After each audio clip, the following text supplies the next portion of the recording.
દેવી કવચ. દેવી કવચ સાંભળનારા લોકોનું હંમેશા કલ્યાણ થાય છે. એવું દેવી કવચ આજે સાંભળો. ઓમ ચંડિકા દેવીને નમસ્કાર. માર્કંડેયજીએ કહ્યું, હે પિતામહ, જે આ સંસારમાં પરમ ગોપનીય અને મનુષ્યનું બધી રીતે રક્ષણ કરનારું છે અને જેને તમે અત્યાર સુધી બીજા કોઈ સામે પ્રગટ ન કર્યું હોય એવું કોઈ સાધન મને કહી બતાવો.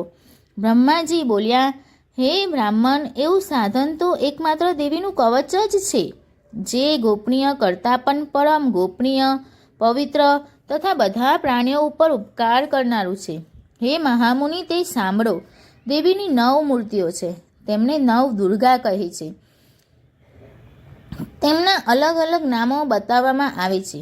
પહેલું નામ શૈલપુત્રી છે, બીજું નામ બ્રહ્મચારિણી છે, ત્રીજું ચંદ્રઘંટાના નામે પ્રસિદ્ધ છે, ચોથી મૂર્તિને કુષ્માંડા કહે છે, પાંચમી દુર્ગાનું નામ સ્કંદમાતા છે, છઠ્ઠી દુર્ગાનું નામ કાત્યાયની છે, સાતમું સ્વરૂપ કાલરાત્રિ, આઠમું સ્વરૂપ મહાગૌરી અને નવમી દુર્ગા એટલે સિદ્ધિદાત્રી. આ બધા નામ વેદ ભગવાન દ્વારા કહેવાયા છે.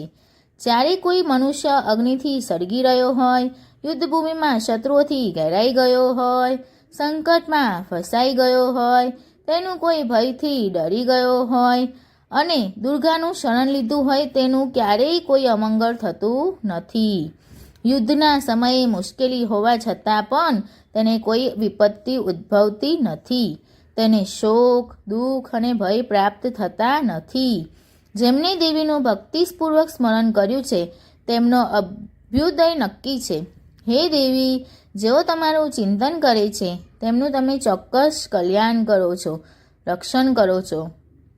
ચામુંડા દેવી પ્રેત ઉપર આરૂઢ થયેલા હોય છે અને વારાહી પાડા પર સવારી કરે છે. ઐન્દ્રીનું વાહન ઐરાવત હાથી છે, વૈષ્ણવી ગરુડ પર આવે છે અને માહેશ્વરી આખલા ઉપર આરૂઢ થયેલા છે. કૌમારીનું વાહન મોર છે. વિષ્ણુપ્રિય લક્ષ્મી કમર પર વિરાજમાન છે અને તેમના હાથમાં લાલ કમર છે. આખલા ઉપર આરૂઢ થયેલ દેવી ઈશ્વરી એ શ્વેત વસ્ત્ર ધારણ કરી રાખ્યા છે. બ્રાહ્મી હંસ પર બેઠેલા છે અને બધા જ આભૂષણો ધારણ કર્યા છે. આ બધી દેવીઓ માતાઓ યોગ શક્તિઓથી સંપન્ન છે, જેઓ અનેકવિધ આભૂષણો પહેરવાથી શોભે છે. તેમને અનેક રત્નો ધારણ કર્યા છે, ક્રોધથી ભરેલી છે અને ભક્તોનું રક્ષણ કરવા હાથમાં બેઠેલી છે. આ દેવીઓના હાથમાં શંખ, ચક્ર, ગદા, શક્તિ, હળ, મુસળ, ખેટક, તોમર, કુહારી, દોરડું, કુંત, ત્રિશૂળ અને ઉત્તમ શાંગ ધનુષ્ય ધારણ કરેલા છે. દૈત્યોના શરીરનો નાશ કરવો અને ભક્તોને અભયદાન આપવું, દેવતાઓનું હિત કરવું એ તેમના શસ્ત્ર ધારણનો ઉદ્દેશ્ય છે. મહારૌદ્ર રૂપ, અત્યંત ઘોર પરાક્રમી મહાબલી અને મહા ઉત્સાહયુક્ત હે દેવી, તમે મહાન ભયનો નાશ કરનારા છો. તમને નમસ્કાર છે. તમારી સામે જોવું પણ મુશ્કેલ છે.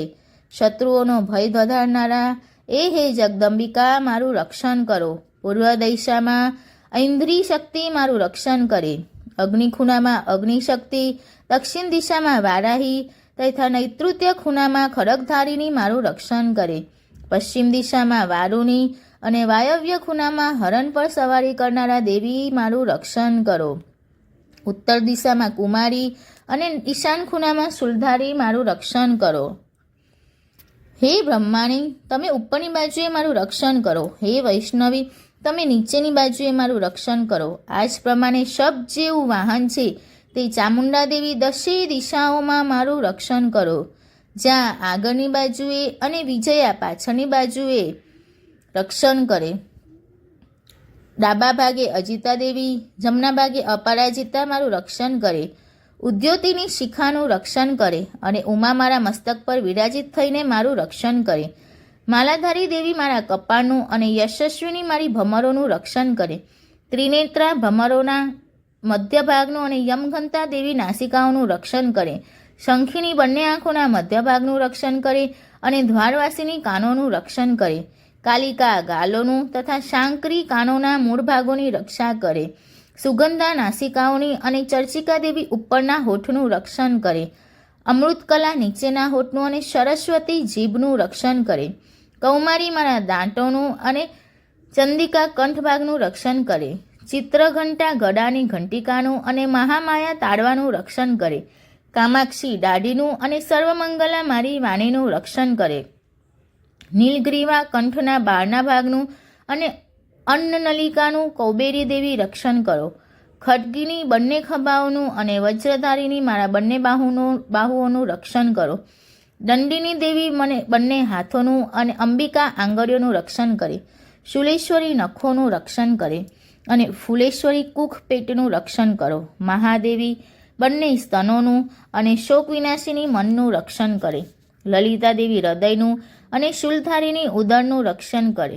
કામિની નાભીનું અને ગુહેશ્વરી ગૃહભાગનું રક્ષણ કરો. પૂતના અને કામિકા લિંગનું અને પાડાને વાહન બનાવનાર દેવી ગુદાનું રક્ષણ કરે. ભગવતી કટી પ્રદેશનું અને ઘૂંટણોની રક્ષા વિંધ્યવાસિની કરે. સર્વકામનાઓ પૂરી કરનારા દેવી જંઘાઓનું રક્ષણ કરે. નારસિંહી દેવીઓનું પિંડીઓનું રક્ષણ કરે. તેજસ્વી બંને પગોના પૃષ્ઠભાગનું રક્ષણ કરે. શ્રીદેવી પગોની આંગળીઓનું અને તલવાસીની દેવી પગના તળિયાનું રક્ષણ કરે.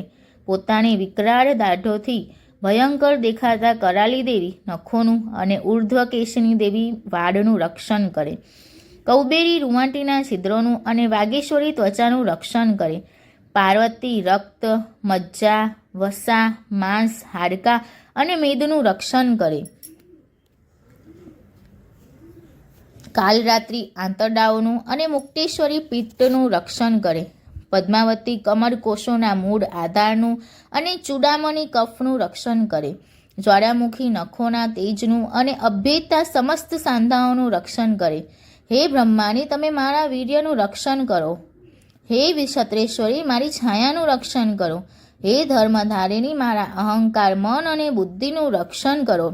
હે વજ્ર ધારણ કરનારી દેવી મારા પ્રાણ, અપાન, વ્યાન, ઉદાન અને સમાનનું રક્ષણ કરો. કલ્યાણથી શોભતા હે દેવી મારા પ્રાણનું રક્ષણ કરો. યોગીની દેવી રસ, રૂપ, ગંધ, શબ્દ અને સ્પર્શનું અને હે નારાયણી તમે મારા સત્વ, રજ અને તમોગુણનું રક્ષણ કરો. વારાહી આયુષ્યનું રક્ષણ કરે. વૈષ્ણવી ધર્મનું રક્ષણ કરે તથા ચક્ર ધારણ કરનારા દેવી યશ અને કીર્તિ, લક્ષ્મી અને ધનનું તેમજ વિદ્યાનું રક્ષણ કરો. હે ઇન્દ્રાણી તમે ગોત્રનું રક્ષણ કરો. હે ભૈરવી પત્નીનું રક્ષણ કરો. હે ચંડિકા મારા પશુઓનું રક્ષણ કરો. હે મહાલક્ષ્મી પુત્રોનું, સંતાનોનું રક્ષણ કરો. હે સુપથા દેવી મારા પથનું અને ક્ષેમકરી દેવી મારા માર્ગનું રક્ષણ કરે. હે મહાલક્ષ્મી રાજદ્વારી કાર્યોમાં મારું રક્ષણ કરો તથા સર્વ બાજુએ રહેલા વિજયા ચારે બાજુ રહીને રક્ષણ કરો. હે દેવી જે સ્થાન કવચમાં કહેવાયું નથી અને તેથી રક્ષણ વિનાનું છે તે બધા સ્થાનો તમારા વડે સુરક્ષિત થાય, કારણ કે તમે વિજયશાલિની અને પાપનાશિની છો. મનુષ્ય પોતાના શરીરનું ભલું ઈચ્છતો હોય તો તેને કવચનો પાઠ કર્યા વિના એક પણ ડગલું ભરવું નહીં. કવચનો પાઠ કરીને જ યાત્રા કરવી. કવચના પાઠથી બધી બાજુથી સુરક્ષિત થયેલો મનુષ્ય જ્યાં જ્યાં જાય છે ત્યાં તેને લાભ થાય છે તથા સઘળી કામનાઓ પર વિજય પ્રાપ્તિ થાય છે. તે જે અભિષ્ટી વસ્તુનું ચિંતન કરે છે તેને તે અચૂકપણે પ્રાપ્ત કરી લે છે. તે મનુષ્ય આ પૃથ્વી ઉપર અતુલ ઐશ્વર્ય પામે છે. કવચથી રક્ષાયેલો મનુષ્ય નિર્ભય થઈ જાય છે. યુદ્ધમાં તેમનો પરાજય થતો નથી તથા તે ત્રણેય લોકમાં પૂજનીય બને છે. આ દેવી કવચ દેવતાઓને પણ દુર્લભ છે. જે આ કવચનો દરરોજ 3 સંધ્યાએ શ્રદ્ધાપૂર્વક પાઠ કરે છે તેની દૈવી કલા પ્રાપ્ત થાય છે તથા તે ત્રણેય લોકમાં પરાજિત થતો નથી. એટલું જ નહીં, તે અપમૃત્યુથી રહિત થઈને 100 કરતાં પણ વધુ વર્ષ જીવે છે. તેની શીતળા, કોઢ વગેરે રોગ થતા નથી અને થયા હોય તો તે નષ્ટ થઈ જાય છે. ભાંગ, અફીણ, ધતુરો વગેરેનું ઝેર કે સાપ વગેરેના કરડવાથી ચડતું ઝેર, અહીં સર્પનું ઝેર અને તેલના મિશ્રણથી બનેલું કૃત્રિમ ઝેર, આ બધા પ્રકારના ઝેર ઉતરી જાય છે અને તેની અસર થતી નથી. આ પૃથ્વી ઉપર મારણ, મોહન, વશીકરણ જેવા જેટલા પ્રયોગો છે તથા આ પ્રકારના જેટલા મંત્રો યંત્રો છે એ બધા આ કવચને હૃદયમાં ધારણ કરી લેવાથી તે મનુષ્યના દેખતા જ નષ્ટ થઈ જાય છે.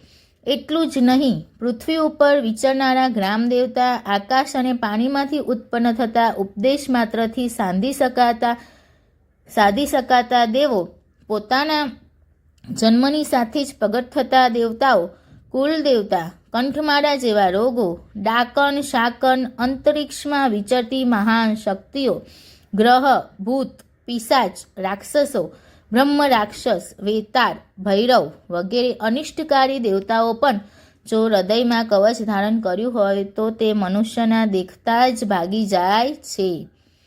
કવચ ધારણ કરનારા મનુષ્યની રાજા તરફથી સન્માન અને વૃદ્ધિ થાય છે. આ કવચ મનુષ્યના તેજની વૃદ્ધિ કરનારું અને ઉત્તમ છે. આ કવચનો પાઠ કરનારો મનુષ્ય પોતાની કીર્તિથી શોભા પામીને પૃથ્વી ઉપર પોતાના સુયશ સાથે વૃદ્ધિ પામે છે. જે પહેલાં કવચ કરીને સપ્તશતી ચંડી પાઠ કરે છે તેની જ્યાં સુધી વન પર્વત હોય ત્યાં સુધી તે આનંદથી યુક્ત આ પૃથ્વી પર રહે છે. તેના પુત્રો પૌત્રો સંતાન પરંપરા બનેલી રહે છે. પછી દેહાંત થતાં તે મનુષ્ય મહામાયાની કૃપાથી નિત્ય પરમપદને પામે છે. જે દેવતાઓને પણ દુર્લભ છે તે સુંદર દિવ્ય રૂપ ધારણ કરે છે અને કલ્યાણ શિવની સાથે આનંદનો ભાગી બને છે. સપ્તપદી અંગદ દેવી કવચ. જય